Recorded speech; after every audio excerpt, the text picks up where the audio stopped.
Assalamualaikum warahmatullahi wabarakatuh. Halo anak-anakku, gimana kabar kalian hari ini? Semoga semuanya sehat dan selalu dalam lindungan Allah Subhanahu wa Ta'ala. Jumpa kembali dengan Bu Haro di pelajaran pendidikan agama Islam dan budi pekerti. Sebelum kita mulai pelajaran, tak bosan Ibu selalu mengingatkan untuk tetap disiplin menerapkan protokol kesehatan dimanapun kalian berada. Semoga pandemi COVID-19 segera melandai agar kita bisa beraktivitas seperti sedia kala. Amin. Sebelum kita mulai pelajaran, awali dengan bacaan basmalah. Bismillahirrahmanirrahim. Di video pembelajaran kali ini, kita akan belajar tentang rukun iman. Meyakini qada dan qadar melahirkan semangat bekerja. Kompetensi dasarnya, menghayati nilai-nilai keimanan kepada qada dan qadar. Menunjukkan sikap optimis, berikhtiar dan bertawakal sebagai cerminan dari kesadaran beriman kepada qada dan qadar Allah. Memahami makna iman kepada qada dan qadar. Tujuan pembelajarannya, diharapkan kalian mampu menganalisis dan mengevaluasi makna iman kepada qada dan qadar dengan cermat, teliti dan tepat. Menyajikan antara kaitan beriman kepada qada dan qadar Allah dengan sikap optimis, berikhtiar dan bertawakal dengan disiplin, tanggung jawab, jujur, percaya diri dan sopan. Anak-anakku, mari kita bertafakur. Tingkatan seorang hamba dalam menghadapi ujian dari Allah yang tidak disukainya terbagi atas dua, yaitu ridho dan sabar. Ridho adalah keutamaan yang dianjurkan, sedangkan sabar adalah kewajiban dan keharusan atas seorang mukmin. Orang yang ridho terkadang dapat memperhatikan hikmah dari sebuah ujian dan segi positifnya bagi dirinya, serta tidak berburuk sangka kepada Allah. Ada kalanya ia memperhatikan besarnya ujian dan mendapatkan alangkah sempurnanya Allah. Kemudian ia larut dalam kesadarannya sehingga lupa dengan rasa sakit dan derita yang dialaminya. Sesungguhnya bila Allah mencintai suatu kaum, Dia akan menguji mereka. Maka siapa yang ridho, dia akan mendapatkan keridhoan. Dan siapa yang marah, dia akan mendapatkan murka. Tentang qada dan qadar. Ketetapan Allah sejak zaman azali ini disebut qada. Kenyataan bahwa saat terjadinya sesuatu yang menimpa makhluk Allah disebut qadar atau takdir. Dengan kata lain bahwa qadar adalah perwujudan dari qada. Antara qada dan qadar ini saling berkaitan.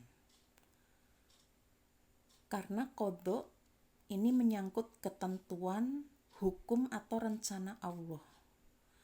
Qada adalah rencana Allah sejak zaman azali, zaman di mana segala sesuatu itu belum tercipta.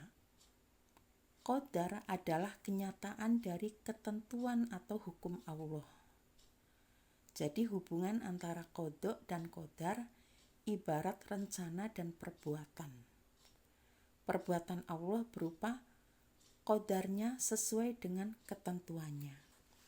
Misalnya, sejak zaman azali, sejak zaman segala sesuatu belum diciptakan oleh Allah, Sesungguhnya Allah itu telah menetapkan bahwa misalnya Muhammad akan dilahirkan dalam keadaan yatim misalnya. Ketika Nabi Muhammad lahir sebagai anak yatim, saat itu qada Allah telah berwujud menjadi qadar atau takdir. Demikian pula ketika ia diangkat menjadi rasul, saat itu qada Allah menjadi qadar. Iman kepada qada dan qadar artinya kita harus percaya dengan sepenuh hati bahwa semua ciptaan Allah di alam semesta telah ditentukan Allah dengan ukuran dan hukumnya masing-masing. Beriman kepada qada dan qadar ini merupakan salah satu rukun iman, yaitu rukun iman yang ke-6. Antara rukun iman yang satu dengan yang lainnya ini saling berkaitan. Seorang muslim tidak sempurna dan sah imannya kecuali beriman kepada qada dan qadar Allah. Takdir Allah merupakan iradah atau kehendak Allah. Oleh karena itu, takdir tidak selalu sesuai dengan keinginan kita. Misalnya, Badrun terlahir sebagai anak Pak Jais dan Bu Ajizah yang bekerja sebagai penjual sate ayam. Ia lahir pada 6 April 1992 di Surabaya. Orang tuanya berasal dari Medan. Kulit Badrun sawo matang, rambutnya hitam dan mukanya lonjong. Ini contoh. Badrun sama sekali tidak tahu tentang keadaan yang melekat pada dirinya. Tiba-tiba Badrun lahir sudah seperti itu. Ia sama sekali tidak mengerti semuanya. Seandainya dia bisa meminta, pasti ia minta dilahirkan dari orang tua yang kaya. Demikian juga yang terjadi pada diri kita. Semua merupakan ketentuan dari Allah. Orang yang beriman dengan sebenar-benarnya kepada qada dan qadar akan senantiasa menjauhkan diri dari sifat sombong dan putus asa, memiliki sifat optimis, giat bekerja, dan selalu tenang jiwanya. Nasib manusia telah ditentukan oleh Allah sejak sebelum manusia itu sendiri dilahirkan. Walaupun setiap manusia telah ditentukan tentang nasibnya, tidak berarti bahwa manusia hanya tinggal diam menunggu nasib tanpa berusaha atau ikhtiar. Manusia tetap berkewajiban untuk berusaha, sebab keberhasilan tidak datang dengan sendirinya.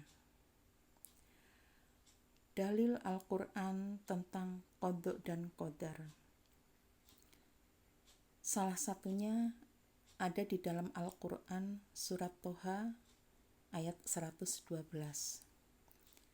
Bismillahirrahmanirrahim. Wa may ya'mal minas solihati wa huwa mu'minun fala yakhafu dzulma wala hadma. Dan barang siapa mengerjakan amal-amal yang saleh dan ia dalam keadaan beriman, maka ia tidak khawatir akan perlakuan yang tidak adil terhadapnya dan tidak pula akan pengurangan haknya. Kemudian Al-Quran surat Ar-Ra'd ayat 11. Ya, salah satunya yang terkenal yaitu Innallaha la yughayyiru ma biqaumin hatta yughayyiru ma bi anfusihim. Sesungguhnya Allah tidak akan mengubah keadaan suatu kaum sebelum mereka mengubah keadaan diri mereka sendiri. Sebagai seorang muslim, kita wajib beriman kepada qada dan qadar. Namun, tidak boleh menggantungkan pada takdir. Kita wajib berusaha atau berikhtiar untuk mencapai apa yang diinginkan. Ikhtiar yang dilakukan hendaklah disertai dengan doa. Adapun hasilnya kita serahkan kepada Allah. Jadi tawakal atau berserah diri kepada Allah harus dilakukan setelah berikhtiar secara maksimal. Mudah-mudahan yang Ibu sampaikan bermanfaat untuk kalian semuanya. Tugasnya silahkan kalian buka Google Classroom masing-masing kelas. Kita akhiri pembelajaran kita kali ini dengan bacaan hamdalah. Alhamdulillahirabbil alamin.